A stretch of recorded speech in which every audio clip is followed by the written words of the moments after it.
Hey guys, how's it going? It's Dudey here. I am back with another video. Today we have the horrendous case of Colleen Stan. On May the 19th, 1977, Colleen was hitchhiking to a friend's house along the Interstate 5 in California. This was from her home in Eugene, Oregon. Now, it needs to be understood, you know, right now, if I was to say I'll go out and hitchhike, a lot of people would be like, fuck that. But you got to think, back in the 70s, this was actually a really popular way for young people to get about. What's up? You want to sit on my lap? Look, you can sit on my lap. You gotta behave, all right?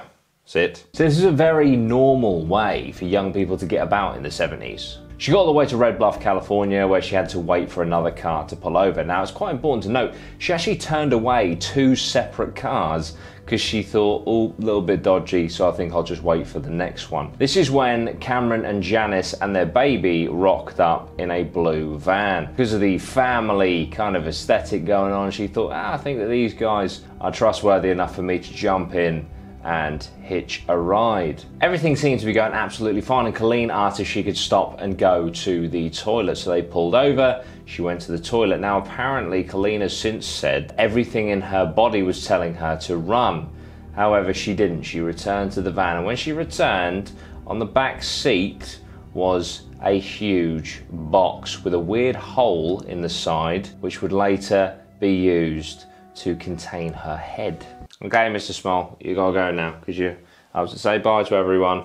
Bye. Oh my God, Jesus. Ow. So she sat next to this weird box in the back of the car. She's driven about 20 miles when all of a sudden Cameron takes a weird side road, pulls out a knife, ties Colleen up, gags her, and puts the heavy box on her head, which stifles all of her senses and is soundproofed so that her screams cannot be heard. Colleen and Janice Hooker drove back to their home in Red Bluff, 300 miles away from Colleen's house in Eugene, Oregon, and tied Colleen up in the basement. She was sexually assaulted, tortured, and very strangely forced to watch Janice and Cameron have sex underneath her as she's chained up in some weird kind of celebratory sex act.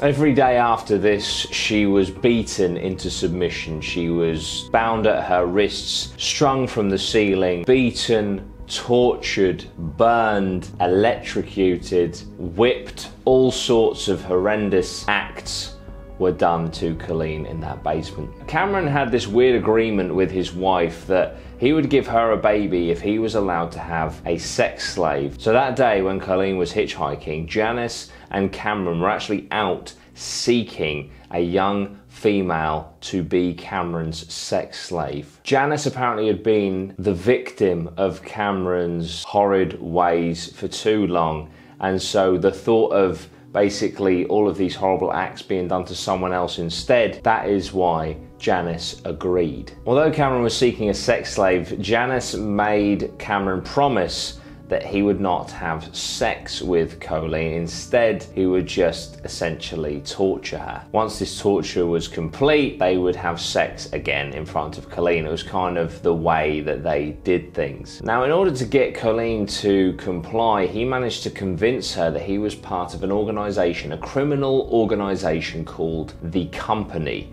and assured her that if she ever escaped or told anyone, the company would kill her, would kill her family, kill anyone that she ever loved. He told her that they were kind of like a criminal organization, gang, sex traffickers, Big Brother-esque surveillance type, almost government level shindig. It was absolutely insane. But being in this position, being beaten into submission, being tortured on a daily basis, broke her resolve, broke her down mentally until she accepted that the company would come for her and her family should she ever try to escape, which is why she never tried to escape. It even went a step further. Colleen actually signed a slavery contract in 1978, changing her name via this contract to just Kay, meaning she had to call Cameron master and Janice ma'am, as well as accept that she was not allowed to move or speak unless she was informed to do so. Cameron made many different devices to torture Colleen with, including the classic rack, you know, where you're tied up and then you're pulled and you, ow, that's the fuck, you know, where you're tied up and you're pulled about, and it would keep on pulling you, stretching you until your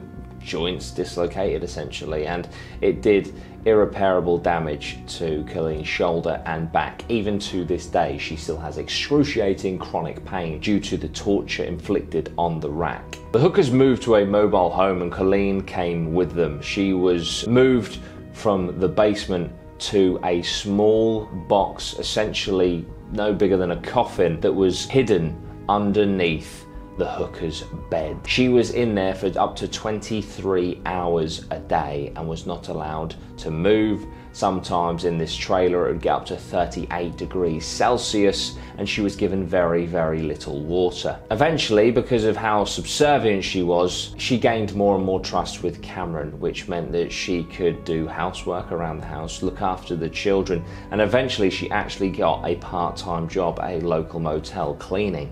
But she was so under the influence of Cameron's control that the idea of running, the idea of going to the police, the idea of telling anyone what was going on was absolutely insane. It would just not happen because the company would come for her. The company are always watching her, and if she ever stepped out of line, the company would kill her. After 2.5 years, Cameron trusted Colleen so much, he allowed her to call her parents, who for the longest time thought she was missing or dead. And 4 years into the kidnapping of Colleen, he let her visit them. He went with her and posed as her boyfriend, and Colleen was so scared of the company of Cameron that she went along with this facade. And the parents, who thought she was dead for 2.5 years, were so worried that, you know, if anything went wrong, that they wouldn't see her again, that they didn't pry, they didn't ask questions, they just were happy to see her again. Now this is where it all began to break down. My mic died, and so I've had to refilm all of this last bit. Here we go. The initial agreement was that Cameron would remain loyal to his wife. He would not have sex with Colleen, even though she was captured under the guise of sex slave. But anyway, it was agreed that he would not have sex with her, he would remain loyal to Janice. That went out the window. Cameron began having sex with Colleen, and Janice realised this, that he was raping her on a monthly basis at the very least. This deeply upset Janice to a point where she was thinking about leaving him, but the straw that broke the donkey's back was that Cameron said to Janice that he wanted to marry Colleen and have 2 wives. This enraged Janice. She went to her local pastor and he instructed her to leave immediately. She was so angry, she went to Colleen in August of 1984 and told Colleen the company doesn't exist. This whole power that he has over you, this organization is going to kill you if you leave, it's not real.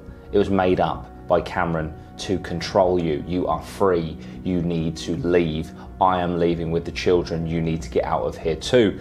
However, Colleen was so controlled by Cameron, so brainwashed, that she didn't leave, and for 3 months stayed with him. Janice said to Colleen that maybe in this time he would reform. However, after 3 months passed, Janice decided to report Cameron to the police, telling them everything. Not only did Janice tell the police that Cameron had abused her, had kidnapped and kept Colleen as a sex slave, she also informed them of Marie Elizabeth Spanhake, a young woman that was kidnapped by Cameron a year before kidnapping Colleen for the same purposes. However, this time he actually murdered her. Her body was never found, and unfortunately he was never charged with her murder.